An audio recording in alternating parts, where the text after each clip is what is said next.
Nous avons vécu ensemble pendant de nombreuses années. Où que tu ailles, je te suivrai. Ce sont les mots qu'Ida Strauss a dit à son mari. L'une des femmes les plus riches du Titanic n'a pas fini dans un canot de sauvetage. Ida a choisi de rester derrière avec son cher Isidore. Quelques instants plus tôt, elle avait offert à sa femme de chambre un cadeau précieux qui lui a probablement sauvé la vie. Isidore et Ida Strauss sont tous deux nés en Allemagne et ont émigré aux États-Unis quand ils étaient enfants. Ils se sont rencontrés à New York et se sont mariés 5 ans plus tard. Le couple a eu 7 enfants, mais heureusement aucun d'entre eux n'était à bord du Titanic. À la fin de son adolescence, Isidore a travaillé pour le magasin de son père. Puis il a lancé avec son frère une entreprise de porcelaine qui s'est développée pour devenir le département de la verrerie chez Macy's. Finalement, les frères ont repris l'ensemble du grand magasin et sont devenus millionnaires. Isidore et Ida étaient connus à New York pour leur richesse, leur charité et leur incroyable amour et dévouement l'un pour l'autre. Chaque fois qu'Isidore partait en voyage d'affaires aux États-Unis ou en Europe, sa femme l'accompagnait. Quand elle ne pouvait pas, ils s'écrivaient de longues lettres tous les jours. Le couple visitait aussi de temps en temps leur Allemagne natale. En 1912, ils ont échappé à l'hiver glacial de New York et se sont dirigés vers l'Europe. À ce moment-là, ils étaient déjà mariés depuis 40 ans. Ils ont surtout passé du temps dans le sud ensoleillé de la France et se sont également arrêtés dans la ville natale d'Isidore. Début avril, il était temps pour eux de reprendre la mer pour rentrer à New York. D'habitude, ils voyageaient sur l'un de ces énormes paquebots allemands de l'époque. Mais cette année-là, tout le monde ne parlait que de ce nouveau paquebot de luxe, le RMS Titanic.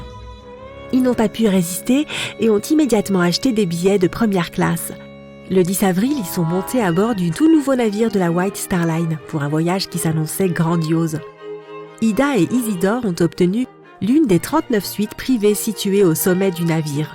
Les billets coûtaient environ 100 000 $, en équivalent actuel. Certaines des personnes les plus riches du monde logeaient à côté d'eux.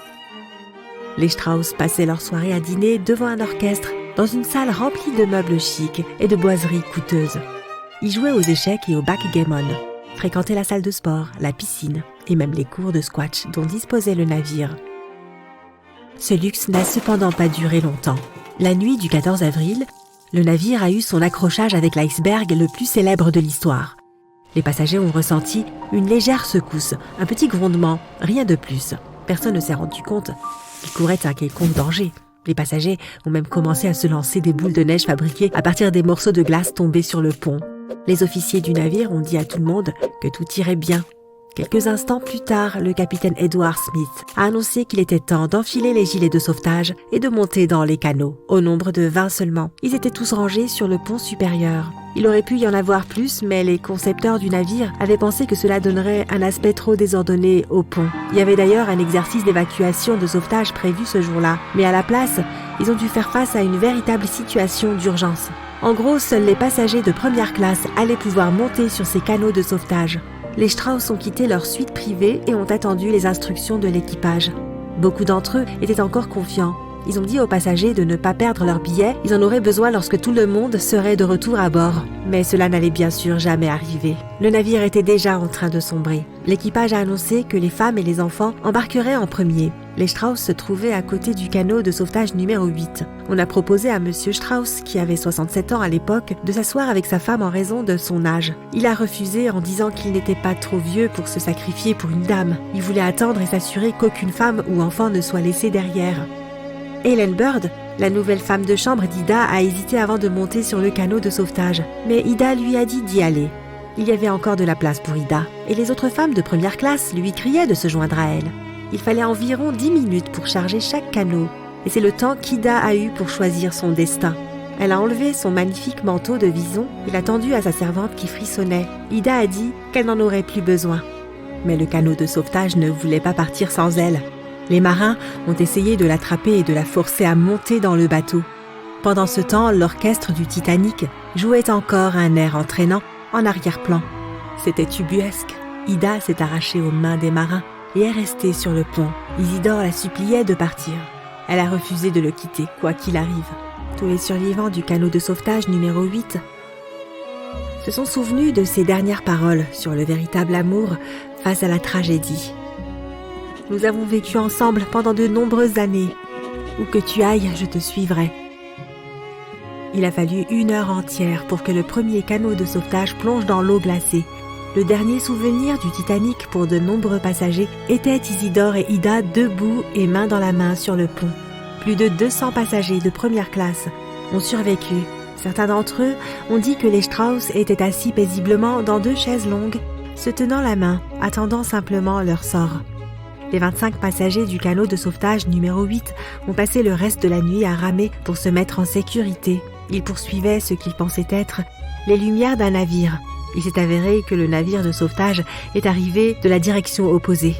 Mais ils ont eu de la chance d'être retrouvés. De nombreux passagers, dont Helen Bird, ont partagé l'histoire d'Ida et Isidore avec les journalistes, disant que c'était leur souvenir le plus important de cette funeste nuit. 1 mois plus tard, environ 30 000 personnes se sont rendues à leur cérémonie commémorative et même le maire de New York est venu. Personne ne semblait surpris que les Strauss aient sacrifié leur vie pour les autres. Helen Bird a essayé de rendre le fameux manteau de Vison à la famille Strauss, mais ils lui ont demandé de le garder en souvenir d'Ida. La seule chose qui était avec les Strauss cette nuit-là et qui existe encore est un médaillon en or et en onyx. Isidore l'avait accroché à sa montre à gousset. Le médaillon contenait 2 photos, une de leur fils aîné et une de leur fille aînée. Le médaillon était tellement bien fermé que les photos n'ont pas été mouillées. Certains des bijoux du Titanic sont restés intacts, même après 70 ans. L'expédition de 1985 a trouvé des colliers, des bagues, des broches, des boutons de manchettes, toutes sortes d'accessoires. Une montre à gousset rouillé qu'ils ont trouvée s'était arrêtée à 1h45 du matin. C'est à peu près l'heure à laquelle le navire a coulé. À bord, un collectionneur de livres s'est assuré que sa mère et sa femme de chambre montent dans un canot de sauvetage. Il n'a pas eu autant de chance. Dans ses bagages se trouvait un livre rare, vieux de 400 ans. Widner rentrait à New York après une chasse aux livres anciens les plus réussis. Ce petit livre repose quelque part au fond de l'océan, avec les 7 millions de lettres que le Titanic transportait. Une lettre a été écrite par un passager de première classe à sa mère la veille du naufrage du Titanic. C'est la seule lettre écrite à bord qui ait survécu à l'Atlantique glacial. Elle a été retrouvée pliée dans un cahier à l'intérieur d'une poche. Un autre passager de première classe était un chimiste d'origine allemande. Il se rendait à New York pour ouvrir une parfumerie. Tout ce qui est resté de lui était un sac rempli d'échantillons de parfums. Alors que le Titanic coulait, le violoniste Wallace Hartley et son orchestre ont continué à jouer jusqu'à la toute fin. Quand Hartley a réalisé qu'il n'allait pas s'en sortir, il a décidé de sauver la chose la plus précieuse qu'il avait, son violon. Il l'a mis dans un sac en cuir pour qu'il flotte. 10 jours plus tard, ils ont retrouvé le violon endommagé par l'eau. Sa fiancée l'a gardé et des années plus tard, il a été vendu aux enchères pour 1,7 million de dollars. C'est aujourd'hui encore un des vestiges les plus importants du Titanic. Les 5 pianos à queue se trouvant à bord n'ont pas eu autant de chance. Ils sont toujours là quelque part. Les plongeurs ont tout de même réussi à récupérer une partition de musique. C'était la chanson d'une pièce de théâtre de Broadway. Elle était encore lisible, même après plus de 70 ans sous l'eau. La seule voiture qui se trouvait sur le Titanic vaudrait probablement des millions aujourd'hui. Le coupé Renault CB appartenait à un passager de première classe, William Carter. Évidemment, le malheureux véhicule n'a pas subsisté.